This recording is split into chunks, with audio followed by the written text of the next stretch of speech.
Baik, Assalamualaikum warahmatullahi wabarakatuh. Hari ini saya kembali memberikan materi yang berhubungan dengan mata kuliah kita pengantar bisnis.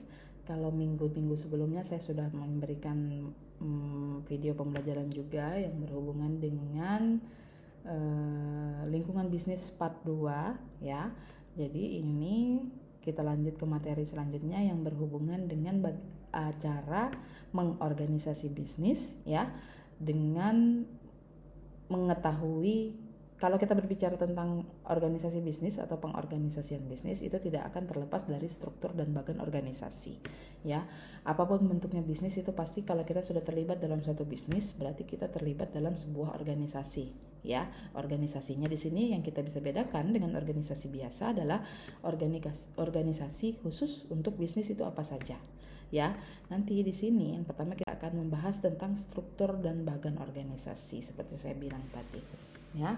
Yang kita bahas terlebih dahulu tentang definisi organisasi. Di sini dikatakan di sini bahwa dikatakan sebuah organisasi itu adalah suatu kelompok yang terdiri dari minimal 2 individu atau lebih yang bekerja sama untuk mencapai serangkaian tujuan bersama.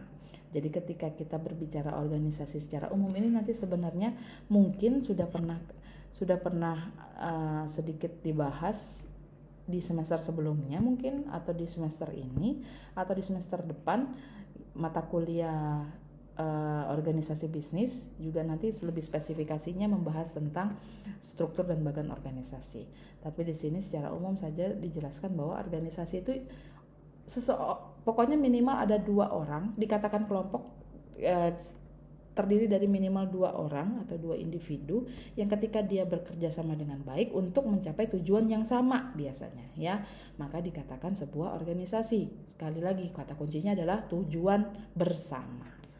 Selanjutnya di sini struktur organisasi. Dikatakan bahwa spesifikasi pekerjaan dalam sebuah organisasi dan cara mereka berhubungan antara satu dengan yang lainnya. Mengapa penting kita membuat struktur organisasi, apalagi ketika ini urusannya adalah urusan bisnis ya, agar semua orang tahu bahwa job desk-nya di pekerjaan tersebut atau di dalam lingkup bisnis tersebut apa. Sehingga inilah nanti yang membuat dia terhubung dengan orang lain yang biasa. Kalau kita sudah berhubungan dengan organisasi kan kita mau tidak mau saling berhubungan dengan satu dengan yang lainnya ya. Sehingga dia akan tahu job desk-nya apa, spesifikasi pekerjaannya apa, dia berada di bagian apa, dan kemudian yang harus dia lewati saat berkomunikasi dengan atasan atau bawahan itu seperti apa misalnya. Itu diatur semua dalam struktur organisasi. Kemudian ada juga bagan organisasi. Kalau struktur organisasi itu adalah spesifikasi job desk pekerjaannya. Kalau bagan itu jelas diagram atau gambar biasanya ya. Diagram yang merepresentasikan posisi-posisi dan hubungan-hubungan yang ada di dalam sebuah organisasi. Ketika di sini dikatakan sehingga karyawan lebih memahami posisinya masing-masing dalam organisasi perusahaan ya. Pentingnya struktur organisasi bagan organisasi di sini dia seperti saya bilang tadi tuh, setiap bisnis itu kan biasanya punya alur masing-masing untuk berkomunikasi antara satu karyawan dengan yang lainnya. Nah itu nanti akan terlihat dari misalnya saya misalnya berada di bagan itu sebagai kepala atau katakan kepala distributor, berarti dia tahu sekretarisnya di mana dan segala macam. Nah di atasnya kepala distributor itu biasanya ada di mana, misalnya masuk ke manajemen pergudangan atau gimana gitu. Nah itu pentingnya membuat bagan organisasi ya, agar komunikasi dalam sebuah bisnis itu dapat dilakukan sesuai dengan aturannya gitu ya. Tidak bisa lagi mungkin diatur gitu, semuanya diatur jelas bahwa ini job desk kamu sudah ada tuh di struktur organisasi, maka nanti yang mengepalai kamu atau anak buahmu itu seperti ini, di bagian ini saja gitu. Nah itu harus jelas ya. Kemudian selanjutnya di sini sedikit saja sebenarnya materi yang untuk ini nih. Yang selanjutnya nih adalah penyusunan struktur organisasi ya. Yang perlu kita perhatikan ketika kita menyusun struktur organisasi itu yang pertama adalah spesialisasinya masing-masing. Spesialisasi masing-masing di sini adalah mengidentifikasi terlebih dahulu suatu pekerjaan yang harus dikerjakan dan kemudian selanjutnya akan menentukan orang yang akan mengerjakan pekerjaan tersebut siapa. Dan harus sesuai dengan spesialisasinya ya. Jadi misalnya saya nih sarjana magister komunikasi, berarti saya cocoknya adalah berada di bagian misalnya public relation, kemudian bagian informasi dan segala macam misalnya ya, karena sesuai dengan spesialisasinya. Karena ketika kita misalnya tidak menaruh seseorang sesuai dengan pekerjaannya atau keahliannya, maka biasanya akan membuat satu, kita yang beradaptasi dengan pekerjaan baru karena tidak sesuai dengan spesialisasi kita, maka butuh waktu lagi untuk beradaptasi. Untuk perusahaan atau bisnisnya akan membuat biaya tambahan, misalnya harus membuat dia pelatihan, misalnya biaya pelatihannya, diikutkan workshop dan segala macamnya. Makanya penyusunan struktur organisasi yang pertama kali harus disesuaikan adalah spesialisasi seseorang. Kemudian departementalisasi di sini ya, departementalisasi di sini dikatakan tuh ada beberapa departementalisasi di sini. Yang pertama adalah departementalisasi produk ya. Di sini dikatakan membagi suatu organisasi berdasarkan barang atau jasa yang dihasilkan karena dia berhubungan dengan produk ya. Kemudian ada departementalisasi proses, yaitu pembagian organisasi berdasarkan proses produksinya ya. Yang memproses beda, yang mengorganisasi barang dan jasa itu di departementalisasi produk. Yang memproses produk atau jasa tersebut itu adanya di departementalisasi proses ya. Karena di sini dia melakukan proses produksi yang digunakan untuk menghasilkan barang dan jasa tersebut, bahan bakunya misalnya, atau sistem pengolahannya sehingga sebuah produk atau jasa itu keluar gitu. Jasa pun sebenarnya harus ada begitu Bu. Iya, jelas ya. Makanya kalau di produk-produk jasa misalnya di bank dan segala macam itu ada sudah ada alurnya. Sebelum mau mendaftar apa misalnya harus kemana dulu. Nah itu departementalisasi proses tugasnya. Kemudian selanjutnya ada departementalisasi fungsional, yang di sini dikatakan pembagian berdasarkan fungsi atau aktivitas suatu kelompok ya. Jadi produk atau jasa yang dihasilkan tuh nanti akan disesuaikan dengan kelompoknya masing-masing. Maksudnya ini akan didistribusikan sesuai dengan target pelanggannya masing-masing gitu, sehingga jangan sampai kita membuat sebuah produk atau menyebarkan sebuah produk tidak sesuai dengan kebutuhan. Ini sudah saya bahas di materi sebelumnya ya. Tidak sesuai dengan kebutuhan pelanggan atau kebutuhan pasar. Makanya ada departementalisasi fungsional. Kemudian ada departementalisasi pelanggan, menyesuaikan antara produk yang ini juga sama ya, menyesuaikan antara produk yang dihasilkan dengan kelompok pelanggannya masing-masing. Kemudian departementalisasi geografi, yang di sini mungkin sudah saya bahas juga di materi sebelumnya ya, ketika berbicara tentang lingkungan bisnis berdasarkan geografi. Nah, di sini juga ada departementalisasinya, membagi perusahaan berdasarkan area negara. Apalagi kalau misalnya perusahaan besar, kemudian bisa membuka franchise di mana-mana, membuka outlet di mana-mana misalnya. Nah, itu pasti harus ada departementalisasi berdasarkan geografinya. Manajer bagian biasanya, manajer cabang misalnya, atau segala macam ya. Kemudian kita masuk masih ke penyusunan struktur organisasi yang selanjutnya, itu yang ketiga ada penetapan hierarki ya. Hierarki di sini pendistribusian otoritas atau dikatakan dengan sentralisasi dan desentralisasi. Di sini Desentralisasi atau sentralisasi dan desentralisasi itu, organisasi yang tersentralisasikan adalah organisasi yang otoritasnya untuk mengambil keputusan berada di tangan manajer tingkat atas, ya. Jadi sentralnya setiap keputusan bisnis, setiap keputusan organisasi itu diputuskan oleh sentralnya, ya, yaitu manajer paling atas biasanya. Itu sentralisasi. Kemudian kalau untuk organisasi yang terdesentralisasi, sebagian besar otoritas pengambilan keputusan didelegasikan kepada manajer para manajer di bawahnya.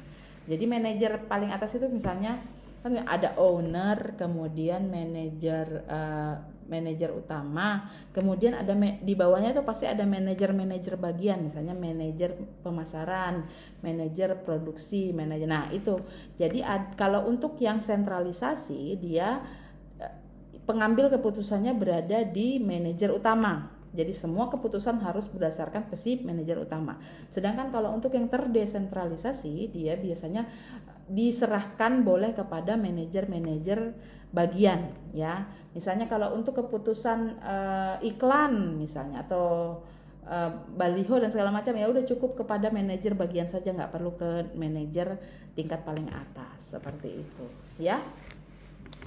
Kemudian selanjutnya di sini dikatakan pelaksanaan desentralisasi ini bisa dengan beberapa hal, yaitu yang pertama, kita harus membuat struktur organisasi tinggi dan struktur organisasi yang datar, ya. Karena apa? Pengambil keputusannya ini tuh cocok untuk perusahaan-perusahaan atau bisnis-bisnis yang sudah bercabang-cabang, ya.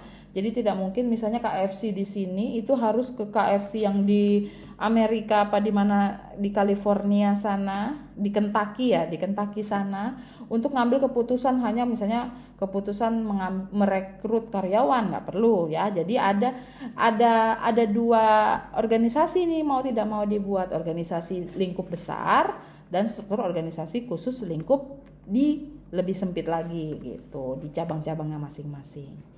Di sini perusahaan yang terdesentralisasikan cenderung mempunyai lapisan seperti saya bilang tadi, lapisan manajemennya relatif lebih sedikit sehingga struktur organisasinya biasanya datar untuk yang cabang-cabang masing-masingnya, seperti itu, ya.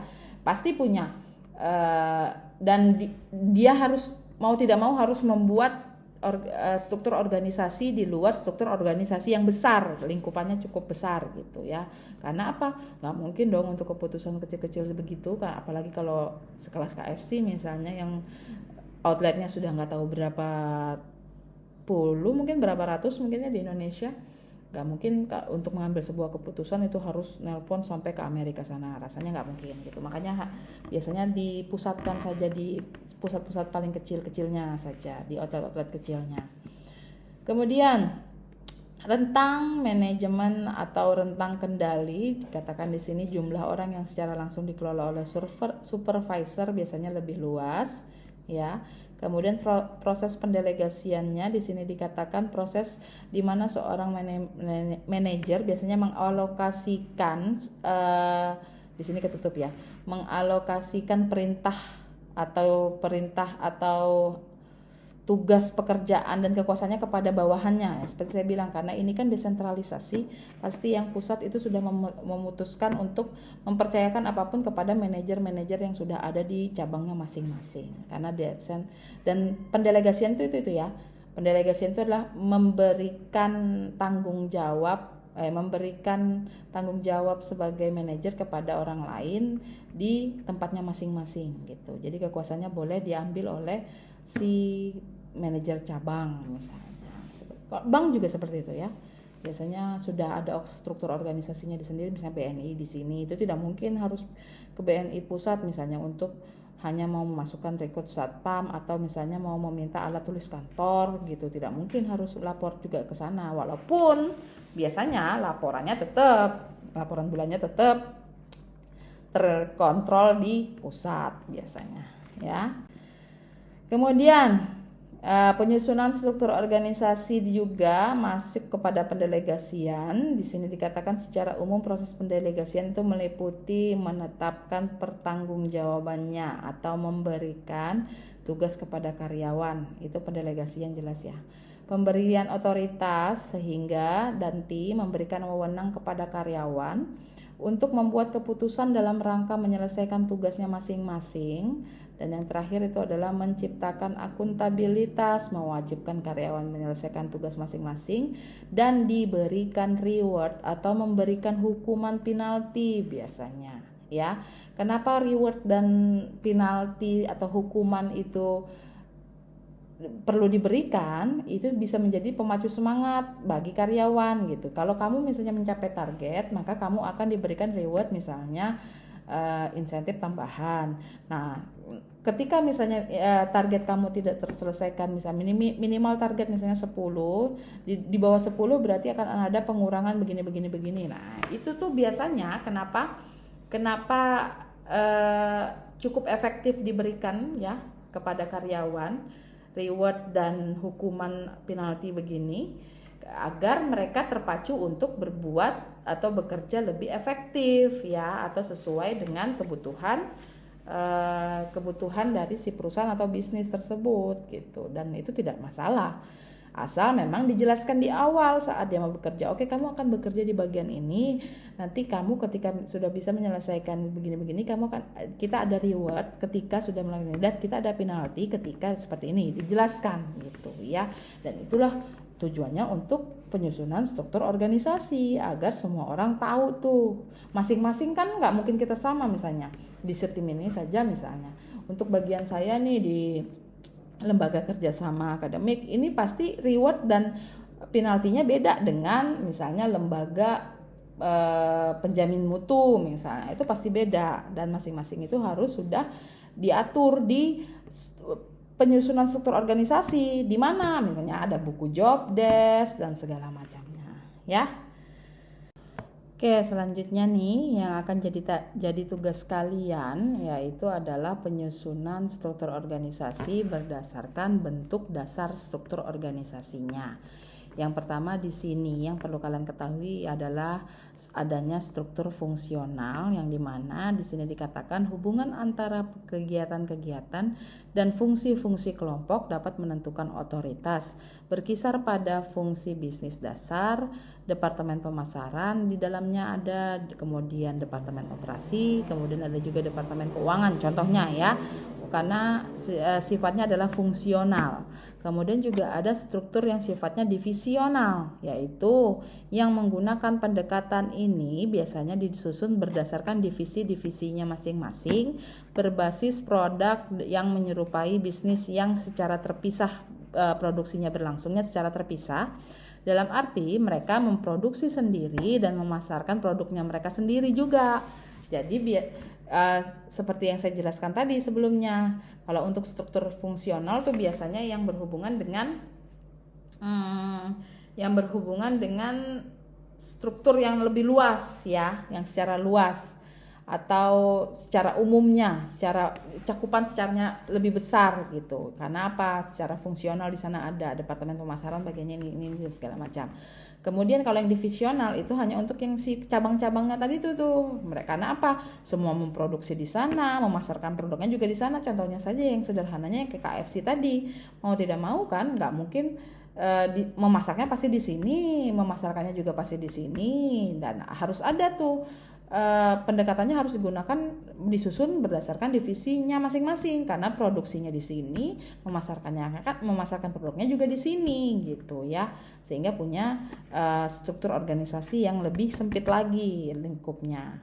Kemudian ada struktur metrik di sini ya, yang mengkombinasikan garis otoritas vertikal dan horizontal. Seorang individu dapat membuat laporan untuk lebih dari satu orang pada waktu yang bersamaan ya. Karena kalau untuk yang ini tuh biasanya dilihat dari bagan tuh. Bagan tuh kan ada garis vertikal dan garis horizontal, dan itu masing-masing biasanya punya ketentuannya masing-masing. Yang ini biasanya berada di bagian mana, yang ini berada di bagian mana, sehingga dia nanti menaruh laporan tuh ke bagian mana gitu ya. Nanti ini bisa jadi contoh buat kalian. Kemudian ada struktur internasional yang ketika muncul sebagai respon terhadap kebutuhan untuk mengolah, membeli, dan menjual di pasar-pasar yang lebih luas. Atau di sini dikatakan secara global ya, yang ada bagian pajaknya pajak internasional, kemudian segala macam. Nah ini yang nanti akan jadi tugas kalian, saya minta ya untuk jadi tugas kalian. Ini tanggal 21, berarti sebentar saya lihat. 21 berarti saya minta mungkin dikumpul di tanggal 27 ya, 27 April 2021. Untuk tugas ini saya minta tugasnya masih tetap berkelompok ya. Satu kelas berarti terbagi menjadi 4 kelompok yang terdiri dari yang pertama kelompok struktur fungsional, yang kedua kelompok struktur divisional, yang ketiga kelompok struktur matriks, dan yang terakhir adalah kelompok struktur internasional. Tugasnya adalah